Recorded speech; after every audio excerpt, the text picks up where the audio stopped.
Quand on parle des personnages les plus puissants de Naruto, les mêmes noms reviennent toujours. Madara, Hashirama, Itachi, Pain. Et quelque part, dans cette discussion, Obito Uchiha est soit complètement ignoré, soit réduit à un gamin qui aurait perdu la tête à cause de Rin. Mais cette vision existe pour une seule raison. La plupart des gens jugent Obito sur un seul moment de sa vie, au lieu de regarder son parcours dans son ensemble. Et quand on suit vraiment le chemin d'Obito, du début jusqu'à la fin, une chose devient très claire. Obito Uchiha est l'un des personnages les plus brisés de toute la série. La clé, c'est de comprendre une chose. La puissance d'Obito n'apparaît jamais d'un coup, elle évolue à une vitesse presque anormale. Et à chaque étape de sa vie, chaque nouvelle version d'Obito corrige silencieusement les faiblesses de la précédente. Donc la seule manière honnête d'évaluer sa force, c'est de le faire chronologiquement. Quand on rencontre Obito pour la première fois au sein de l'équipe de Minato, rien n'est vraiment impressionnant chez lui. Il est émotionnel, imprudent et clairement le membre le plus faible de l'équipe.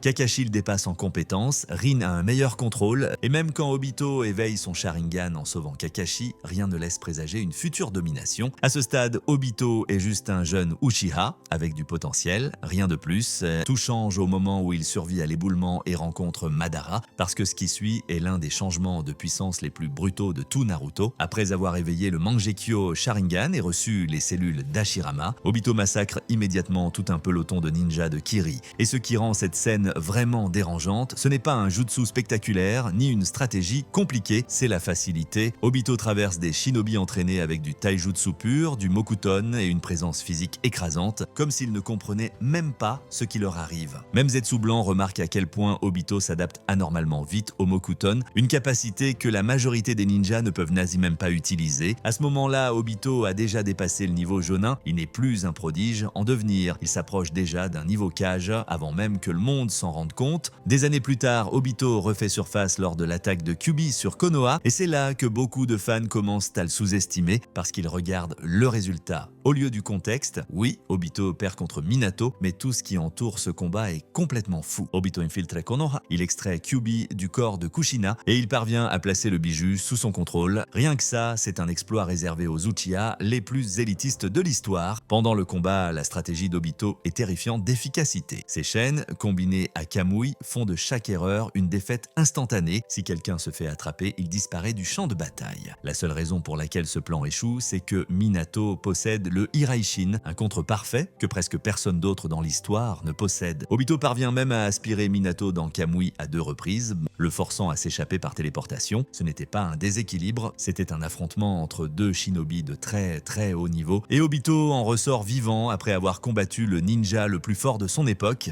Après cette défaite, Obito ne disparaît pas, il se perfectionne. Quand on le retrouve, en tant que dirigeant masqué de l'Akatsuki, Obito a eu plus de 10 ans pour devenir plus fort. Son contrôle de Kamui est presque parfait, son corps est renforcé par les cellules d'Hashirama et son style de combat devient intouchable. Les attaques le traversent, les coups mortels n'ont plus d'impact. Même des techniques au niveau moléculaire comme le Jinton Donoki peuvent être évitées avec un timing parfait. C'est cet Obito qui survit au piège des 600 milliards de parchemins explosifs de Conan grâce à Izanagi, un exploit qui, à lui seul, élimine la majorité des personnages de toute discussion sérieuse. À ce stade, vaincre Obito n'est plus une question de puissance, c'est une question de savoir si tu peux seulement l'atteindre. Puis vient la guerre. Quand Obito enlève son masque et s'empare du Rinnegan de Nagato, l'échelle change encore. Cette version d'Obito contrôle 6 Jinchuriki en même temps. Il entrave des bijoux avec des chaînes de chakra, il invoque le Gedomazo et il affronte en simultané Naruto en mode Kurama, Kakashi, Aiguille.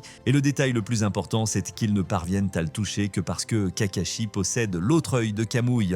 Sans ce contre direct, Obito est littéralement intouchable. À ce stade, Obito n'est pas juste puissant, il est structurellement injuste. Il a la vitesse, l'endurance, la régénération, le contrôle de l'espace-temps, des ninjutsu de très haut niveau et une lecture parfaite du champ de bataille. Chaque version d'Obito a supprimé une faiblesse supplémentaire et dans l'arc de la guerre, très peu de personnages peuvent réellement l'affronter de front. Et tout ça, c'est encore avant Jubito. Ce qui résume parfaitement le problème, Obito Uchiha n'est pas puissant à cause d'une seule capacité, il est puissant parce que sa progression ne suit jamais une courbe normale.